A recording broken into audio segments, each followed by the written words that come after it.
Pandita the wise.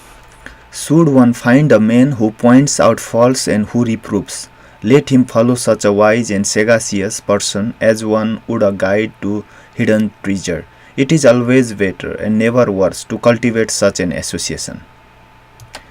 Let him admonish, instruct, and shield one from wrong. He indeed is dear to the good and detestable to the evil. Do not associate with evil companions. Do not seek the fellowship of the vile. Associate with the good friends, seek the fellowship of noble men.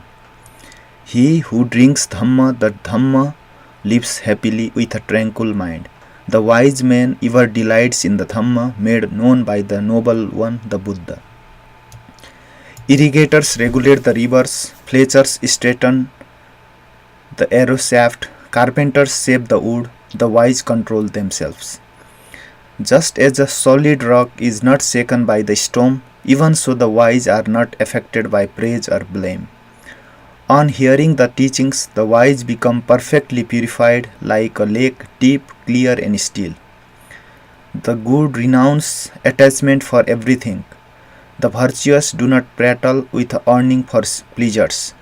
The wise show no elation or depression when touched by happiness or sorrow. He is indeed virtuous, wise and righteous, who neither for his own sake nor for the sake of another does any wrong, who does not crave for sons, wealth or kingdom, and does not desire success by unjust means. Few among men are those who cross to the farther shore. The rest, the bulk of men, only run up and down the hither bank. But those who act according to the perfectly taught Dhamma will cross the realm of death, so difficult to cross. Abandoning the dark way, let the wise man cultivate the bright path.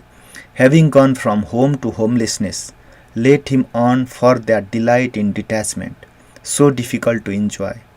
Giving of sensual pleasures with no attachment, let the wise man cleanse himself of defilements of the mind.